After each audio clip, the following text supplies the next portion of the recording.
ഞാനൊന്നും തരത്തൊന്നുമില്ല. പോയി പഠിക്കാൻ നോക്ക്.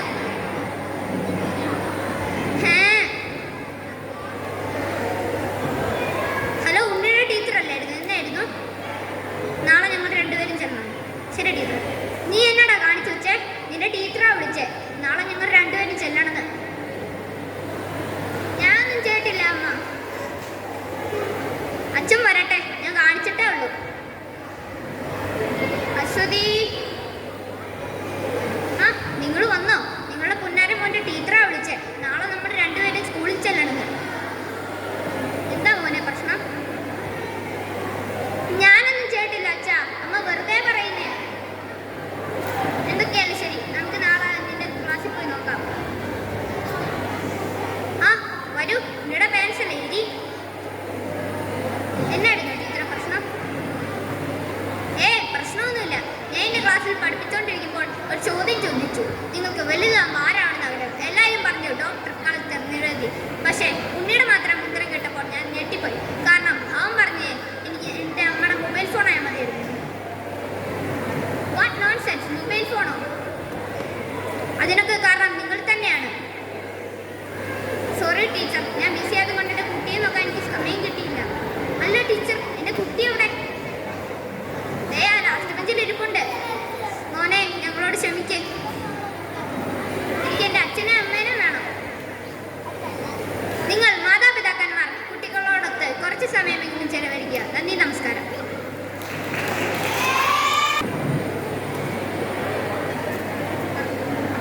നമസ്കാരം സാറേ. സാറേ, എൻ്റെ മോളെ കാണുന്നത് സാറേ, ഒന്ന് കണ്ടുപിടിച്ചു തരണേ. ഇപ്പൊ വന്ന് കണ്ട ബംഗാളികളുടെ കേസ് ഞങ്ങൾ എടുക്കണം. സുജിത്തെ, ഒന്ന് പോയി നോക്കണോ? എന്താടാ വന്ന് പോലീസ് സ്റ്റേഷനിൽ കയറി കളിച്ചു തുടങ്ങിയോ? സാറേ, വേറെ വഴിയില്ലായിട്ടാ ഞങ്ങളുടെ മോളെ കാണുന്നില്ല സാറേ. അമ്മേ, അമ്മേ. ഈ പൊട്ടച്ചക്കൻ ഇവനോട് ചോദിച്ചാൽ ഇവൻ പറയും കൊച്ചെന്താ പറയടാ. അയ്യോ, അവനൊന്നും ചെയ്യില്ല സാറേ, അവൻ പാവാ. അവൻ അനുസരിച്ച് വെച്ചാൽ ഭയങ്കര ജീവിതം. ഞങ്ങളോട് പറയുന്നത് ഞങ്ങളുടെ മോള് പോകത്തില്ല സാറേ, ഒന്ന് കണ്ടുപിടിച്ച് തരണേ. പാലുകൾ പൂത്തു തുടങ്ങി. പക്ഷേ രാത്രിയിൽ പുറത്തിറങ്ങാൻ യക്ഷിക്ക് വരെ പേടിയാണ്. സമർപ്പണം. അളവുകളില്ലാതെ പിച്ച് ചീന്തിപ്പെടുന്ന പെൺജന്മങ്ങൾക്ക് ഒരു മെഴുകുതിരി വേഷം കെട്ടിയാടി വരുന്ന എനിക്കിതൊരിക്കലും സംഭവിക്കില്ല എന്ന് ആശ്വസിച്ചിരിക്കുന്ന എനിക്കും നിങ്ങൾക്കും. പൊന്നു, ഇവിടെ പാടിക്കാൻ തരും. അച്ഛാ, അച്ഛാ, നോക്കുന്നൊരു കോലുമിട്ടായി വാങ്ങി വരുമോ? എനിക്കും അച്ഛൻ്റെ പൊന്നുമക്കൾക്ക് അച്ഛനെല്ലാം വാങ്ങി വരാം. ആലുവ ടൗണിൽ പോയി വരട്ടെ കേട്ടോ. രണ്ടുപേരും ഇവിടെ നിൽക്കണം. പൊന്നു ടേബിളെ ഭക്ഷണം എടുത്ത് വെച്ചിട്ടുണ്ട്. കഴിക്കണം, പഠിക്കണം. ഏട്ടനെ എടുത്ത് കൊടുക്കണം കേട്ടോ. എന്നാ പോയേട്ടാ. ചേട്ടാ, അയ്യോ അച്ഛൻ പുറത്തു പോയല്ലോ. എന്ത് പറ്റി? അറിയാമോ? എന്നാലോ അങ്ങളുടെ സുന്ദരിക്കുട്ടിക്ക് ഞങ്ങൾ എന്താ കൊണ്ടുവന്നേന്നറിയണ്ടേ? ചേട്ടാ, ചോക്ലേറ്റ് എനിക്കാണോ? നോക്കിയത് എന്നെ ഇഷ്ടം. Thank you.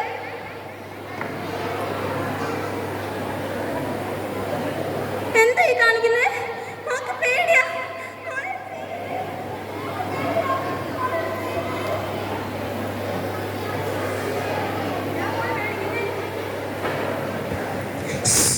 എന്തിനാ മോളെ പേടിക്കുന്നേ? അങ്ങനല്ലേ പേടിക്കണ്ട കേട്ടോ. മിണ്ടാടിക്കണേ. മോക്ക് പേടിയാ. മനുഷ്യരെ സന്തോഷിപ്പിക്കുന്ന കൃതിയാണ് ഇന്നിവിടെ ഇറങ്ങിയിരിക്കുന്നത്. നമുക്ക് നാട്ടുകാരോട് ചോദിക്കാം. Madam please. അല്ലല്ലോ എന്നാ പറയാനാ? കണ്ട ബംഗാളികളൊക്കെ ഇവിടെ വന്നത് താമസിച്ച ഇതൊക്കെ അവസ്ഥ. എനിക്ക് എൻ്റെ ഫോഴ്സിനും കുട്ടിയെ രക്ഷിക്കാനായില്ലെങ്കിലും ക്രിമിനലിനെ ഞങ്ങൾ കണ്ടെത്തിയിട്ടുണ്ട്. ഞാനും എൻ്റെ പാർട്ടിയും ഇതിൽ രക്ഷിതമായി പ്രവർത്തിക്കുന്നതായിരിക്കും. അപ്പോൾ എല്ലാവരും എനിക്ക് തന്നെ വോട്ട് ചെയ്യണം. ഒന്ന് മാറിക്കേ. എൻ്റെ മോളെ കിട്ടിയോ? ഒന്ന് നോക്കട്ടെ. നമ്മുടെ മോളെ കിട്ടിയോ? നമ്മുടെ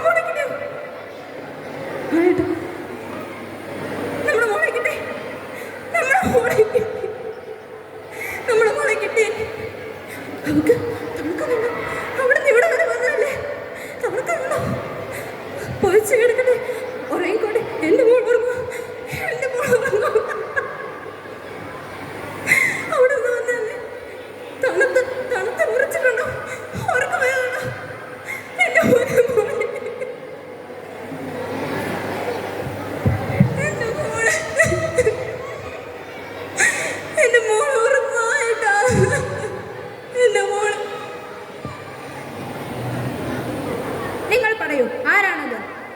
കഥയിലെ പിതാവോ അതോ ഈ സമൂഹമോ? നന്ദി. മാനസേഴ്സിന് നമസ്കാരം. നിങ്ങളുടെ തിരക്ക് പിടിച്ച ജീവിതത്തിന്റെ ഇടയ്ക്ക് എന്റെ കൊച്ചുമോളെ ഞാൻ സമർപ്പിക്കുന്നു.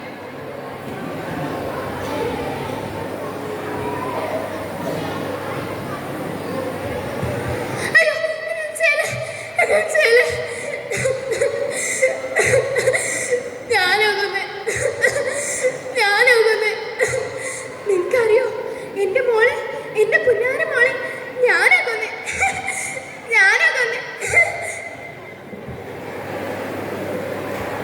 നിയമമൂലം നിരോധിച്ചിട്ടും അന്തസ്സിന്റെയും അഭിമാനത്തിന്റെയും അഹങ്കാരത്തിന്റെയും പ്രതീകമായി ഇന്നും നിലനിൽക്കുന്ന സ്ത്രീധനം എന്ന മഹാവിപത്തി മൂലം ക്രൂരമായി ജീവഹാനി സംഭവിച്ച നമ്മുടെ സഹോദരിമാരുടെ ഓർമ്മകൾക്ക് മുമ്പിൽ പ്രണാമം അർപ്പിച്ചുകൊണ്ട് കുറച്ചു നാളുകൾ മുമ്പുള്ള ഈ അമ്മയുടെ വീട്ടിലേക്ക് നമുക്കൊന്ന് എത്തി നോക്കാം. ഈ മോളെ, നിന്നോടല്ലേ ഞാൻ ഇന്ന് പറഞ്ഞേ കോളേജിൽ പോകണ്ടാന്ന്? ഇന്ന് നിന്നെ കാണാൻ ചെക്കൻ വീട്ടുകാർ വരുന്ന ദിവസമല്ലേ? എനിക്ക് കല്യാണമൊന്നും വേണ്ടമ്മേ, എനിക്ക് പഠിച്ചാൽ മതി. ശിവ ശിവ, എന്തായി പെൺകൊച്ച് പറയുന്നേ? കല്യാണമൊന്നും വേണ്ടാന്നോ? ഈ തറവാട്ടില് 18 കഴിഞ്ഞ പെൺപിള്ളേരെ ആരംഭിച്ചിട്ടില്ല. നീ ഇപ്പോ ഈ വർഷത്തില് 19 തികഞ്ഞിരിക്കും. മോളെ, മോളുടെ നന്മയ്ക്കായിട്ടല്ലേ ഞങ്ങൾ ഇതൊക്കെ പറയുന്നത്. മോളിതൊന്ന് കേക്ക്. ചെക്കനെ സർക്കാർ ഉദ്യോഗസ്ഥനാ. എങ്ങനെയെങ്കിലും കല്യാണം നടന്നിരിക്കാൻ ആ നമ്മുടെയൊക്കെ ഭാഗ്യമാണ്. കൂടാതെ ഈ വീട് പണയം വെച്ചാൽ എത്ര കിട്ടുമെന്നറിയാൻ അച്ഛൻ അന്വേഷിച്ചുകൊണ്ടിരിക്കുക. അതിൻ്റെ ഇടയ്ക്ക് മോളി പഠിത്തത്തിന്റെ കാര്യം പറഞ്ഞുകൊണ്ട് വരല്ലേ? അല്ലേലും പെൺപിള്ളേര് പഠിച്ചിട്ട് പിള്ളേരെ നോക്കാൻ വീട്ടിൽ ജോലി അറിഞ്ഞാൽ മതി. അപ്പൊ ഞാൻ എന്റെ സ്വപ്നങ്ങൾ അങ്ങനെ ബാധ്യതകളെല്ലാം കഴിഞ്ഞിട്ട് കല്യാണം നല്ല അസലായി നടന്നു കേട്ടോ. ഹലോ മോളെ, എന്തൊക്കെയുണ്ട്? വരാം. ഹലോ അമ്മേ, എനിക്കിവിടെ വയ്യ. എന്നെ വല്ലാതെ ഉപദ്രവിക്കുക. ഇന്നും എന്നെ തല്ലി അമ്മേ. നമ്മൾ കൊടുത്ത സ്വർണവും പണവും എല്ലാം കുറഞ്ഞു പോയെന്ന് പറഞ്ഞു ഇന്നും എന്നെ തല്ലി അമ്മേ. നിങ്ങൾ ഒന്ന് എന്നെ വന്ന് വിളിച്ചോണ്ട് പോവോ? മോളെ, നീ ഇതെന്തൊക്കെയാ പറയുന്നേ? നിനക്കറിയാലോ എന്ത് കഷ്ടപ്പെട്ട ഈ അച്ഛനും അമ്മയും കല്യാണം ഒന്നും നടത്തിയത്. കുറച്ചൊക്കെ പ്രശ്നങ്ങൾ എല്ലാ വീട്ടിലും കാണും. നീ അതൊന്നും അത്ര വലിയ കാര്യമൊന്നും ആക്കണേ. നീ സ്നേഹത്തോടെ അവന്റെ കൂടെ ഒന്ന് നിൽക്കും. നീ ഇപ്പൊ ഭർത്താവിന്റെ വീട് വിട്ട് ഇറങ്ങി വന്ന ആളുകളൊക്കെ എന്ത് ചിന്തിക്കും? പിന്നെ ഈ അമ്മയും അച്ഛനും ആളുകളുടെ മുഖത്തേക്ക് എങ്ങനെ നോക്കും? നീ എങ്ങനെയെങ്കിലും അവിടെ ഒന്ന് പിടിച്ചു നിൽക്കും. പക്ഷെ അമ്മേ, ഹലോ ഹലോ, ആരാണ് ഫോണില്? ഓ, നിന്റെ വീട്ടുകാരായിരുന്നല്ലേ.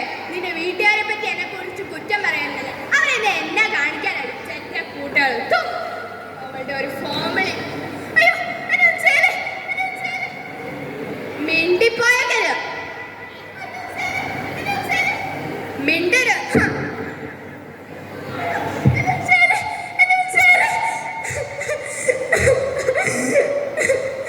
ഞാൻ ഒറ്റയ്ക്ക, എന്നെ രക്ഷിക്കാൻ ആരുമില്ല.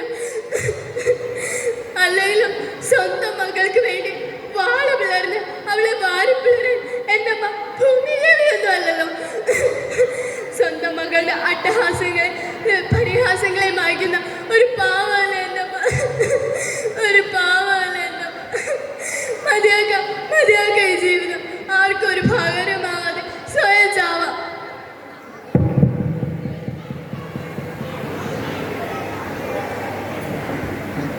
അതെ, നമ്മുടെ നാട്ടിൽ മറ്റൊരു സ്ത്രീധന മരണം കൂടി.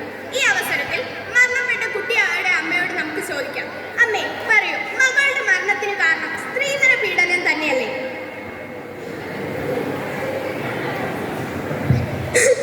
മരിച്ച മകൾ കൊന്നതാ അവളെ. സ്വന്തം കുടുംബത്തിന്റെ അഭിമാനം കാത്ത് ഞാൻ അവളെ കൊന്ന്.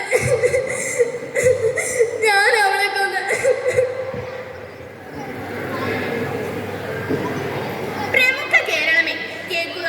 നമ്മുടെ പെൺകുട്ടികൾ നമ്മുടെ ബാധ്യതയല്ല, സ്വന്തമായി ചിന്തകളും ആഗ്രഹങ്ങളും സ്വപ്നങ്ങളുമുള്ള ഒരു മനുഷ്യ ജന്മങ്ങളാണവർ. അവർ പഠിക്കട്ടെ, അവർ പറക്കട്ടെ, അവരുടെ സ്വപ്നങ്ങളിലെത്തട്ടെ. നന്ദി. ഹായ് ഫ്രണ്ട്സ്, ഞാൻ ഇന്നിവിടെ അവതരിപ്പിക്കാൻ പോകുന്ന ഫോണിന്റെ ദുരുപയോഗം. അമ്മേ എന്നാ മോനെ, നാളെ സ്കൂൾ തുറക്കാൻ പോവല്ലേ? യൂണിഫോം ഒക്കെ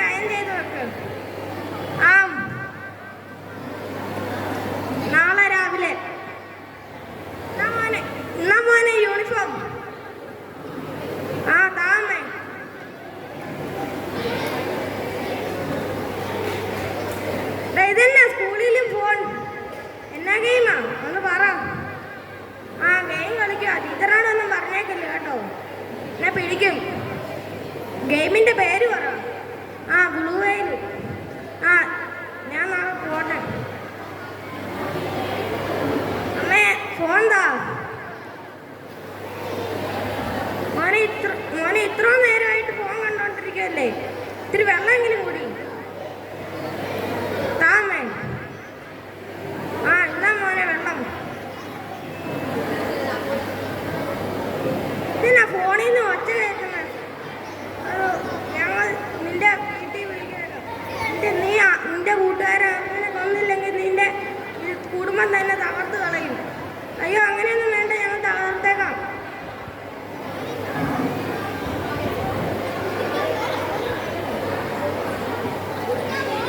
ഹലോ, ആദിയുടെ അമ്മയല്ലേ? ആദ്യം ഇന്ന് കൂടുതൽ ഒരു അർജുൻ എന്ന് പറഞ്ഞ ഒരു കുട്ടീനെ കൊന്നു കളഞ്ഞു. ഞാൻ എന്നാ കേൾക്കുന്നേ? നീ എന്നാ കുത്തി കൊന്നേ? ഈ ഫോൺ കാരണം നീ ഇങ്ങനെ ആയേ? അയ്യോ എൻ്റെ ഫോൺ, അയ്യോ എൻ്റെ ഫോൺ. ഞാൻ ഇനി ഇവിടെ നിൽക്കത്തില്ല, ഞാൻ ചാകാൻ പോവാ.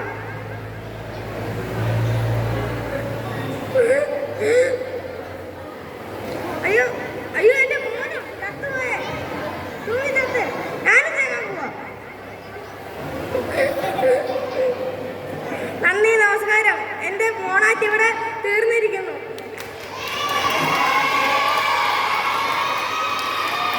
മാന്യ സദസ്സിന് നമസ്കാരം.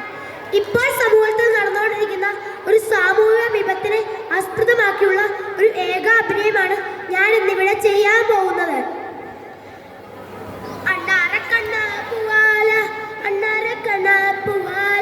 അങ്ങോട്ടും ഇങ്ങോട്ടും ചടല് കാലുകൾ തെറ്റിയ അയ്യോ പോയി. അണ്ണാര കണ്ണ പൂവാല, അണ്ണാര കണ്ണ പൂവാല. എടിസാലേ എന്റെ മനുഷ്യ, ഇന്നും കുടിച്ചിട്ട് വന്നോ? നിങ്ങൾ ഇത് കേൾക്കണം. ഇങ്ങനൊരു KSB ഉദ്യോഗസ്ഥർ ഫീസ് അടച്ചവരുടെയും ഫീസ് അടയ്ക്കാത്തവരുടെയും വീട്ടിൽ കയറി ഫ്യൂസ് വഴി നടക്കലാണ് ഇങ്ങേറെ പണി. ഇതിനൊക്കെ സമാധാനം പറയേണ്ട ആരാ? വീട്ടിൽ ഇരിക്കുന്ന ഞാനാ. 12ാം ക്ലാസ്സിൽ പഠിക്കുന്ന നിങ്ങളുടെ മോൻ കുറെ നാളായി പറയുന്ന ഒരു ബൈക്ക് വേണം. MDMA എന്ന് പറയുന്നൊരു ബൈക്കൊക്കെ ഇറങ്ങിയിട്ടുണ്ട്.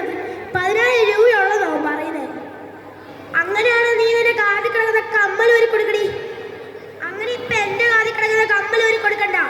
വേണ വല്ല ലോണും എടുക്ക്. ലോണെങ്കിൽ ലോണ്. പിന്നെ കുറെ നാളായി അവന്റെ ഫീസ് അടച്ചിട്ട്.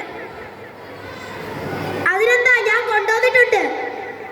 ഇത് കരണ്ടിൽ കൊത്തുന്ന ഫ്യൂസാ. ഞാൻ ചോദിച്ച ഫീസാ. ഇപ്പൊ ഫീസ് അടയ്ക്കണോ ബൈക്ക് മേടിക്കണോ? ഇപ്പൊ ബൈക്ക് മേടിക്കാം. അന്നാ നീ നിന്റെ മോനെ ഒന്ന് വിളിച്ചേടി. എടാ മോനെ. എന്താ അച്ഛാ? നിനക്കൊരു ബൈക്ക് വേണമെന്നൊക്കെ കേട്ടു. MDMA എന്ന പേരിനൊക്കെ അറിഞ്ഞു. ശരിയാണോടാ? അതെ അച്ഛാ, MDMA എന്ന പേര്. 10,000 രൂപയേ ഉള്ളൂ. മേടിക്കുമ്പോ നല്ലതൊക്കെ നോക്കി മേടിക്കണം കേട്ടോ. വഴിയിലൊന്നും കിടന്നേക്കല്ലേ. ശരി അച്ഛാ. എടാ ഇവിടെ എല്ലാരും ബൈക്കാന്ന് വിശ്വസിച്ചു. ശരിക്കും ആണോടാ? അതേടാ. സ്കൂളിന്റെ പുറകെ റോഡ് നിൽപ്പുണ്ട്. പെട്ടെന്ന് ഒന്നോട്ട് അല്ലേ? ഓക്കെടാ. ഇപ്പൊ അവൾമാർക്കും കൊടുക്കണം. തന്നെ അടിക്കാന്നൊന്നും വിചാരിക്കണ്ട. കഴിഞ്ഞ പ്രാവശ്യം അവൾമാർ നമുക്കും തന്നതാ. ഹലോ, ഇത് ഉണ്ണിക്കുട്ടനല്ലേ? ഇത് പോലീസ് സ്റ്റേഷനിൽ SI. അതിന് സാറേ, ഞാൻ അവിടുത്തെ ഫ്യൂസ് ഒന്നും ഊരിയില്ലല്ലോ. നിങ്ങളല്ല, നിങ്ങളാ മോൻ. എടി സാറേ, ബൈക്ക് മേടിക്കാൻ പോയ നമ്മുടെ മോനെ പോലീസ് പൊക്കി. എന്റെ മനുഷ്യ, ഇങ്ങനെ നിൽക്കാതെ വേഗം നിങ്ങൾ മെമ്പറിനൊന്ന് വിളിച്ചേ. ഹലോ മെമ്പറേ. എന്താ ഉണ്ണിക്കുട്ടാ? മെമ്പറെ, ബൈക്ക് മേടിക്കാൻ പോയ ഞങ്ങളുടെ മോനെ പോലീസ് പൊക്കി. മെമ്പറെ, പെട്ടെന്ന് ഇങ്ങോട്ട് വരാമോ? ഓക്കെ ഉണ്ണിക്കുട്ടാ. നമസ്കാരമുണ്ട് മെമ്പറെ. നിങ്ങളുടെ മോനെ എന്തിനാ പോലീസ് പൊക്കിയേ? MDMA എന്ന് പറഞ്ഞൊരു ബൈക്ക് മേടിക്കാൻ പോയതാ. എന്റെ ഉണ്ണിക്കുട്ട, MDMA ബൈക്കോ? അത് കഞ്ചാവ് പോലത്തെ ഒരു മരുന്നാ. ഇപ്പോൾ സ്കൂളുകളിലും കോളേജുകളുടെയും പരിസരത്തിൽ ഗുളികകളുടെയും മിഠായികളുടെയും രൂപത്തിൽ അത് അവൈലബിൾ ആണ്.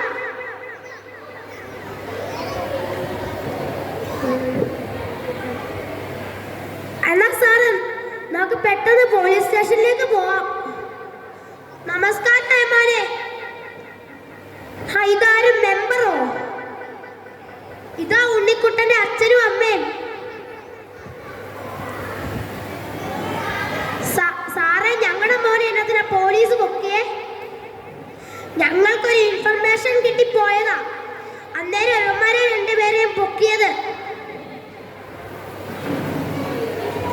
സാറേ, ഞങ്ങൾക്ക് ഞങ്ങളുടെ മോനെ ഒന്ന് വിളിക്കാൻ പറ്റുമോ? എടാ മോനെ, നീ എന്നത്തിനാടാ കഞ്ചാവ് അടിച്ചേ? അച്ഛനൊന്നും കുടിച്ചിട്ടല്ലേ വീട്ടിൽ നിന്ന്. അപ്പൊ എനിക്കെന്താ കുഴപ്പം? സാരമില്ല, നമുക്ക് ഇവനെ ശരിയാക്കാവുന്നതേ ഉള്ളൂ. ഞങ്ങളെപ്പോലുള്ള മെമ്പർമാരുടെയും പോലീസുകാരുടെയും സഹപ്രവർത്തകരുടെയും സഹായം കൊണ്ട് നമുക്ക് ഇവനെ ശരിയാക്കാം. എന്റെ ചെറിയ വാക്കുകൾ ഞാനിവിടെ നിർത്തുന്നു. Say no to drugs. Jai Hind.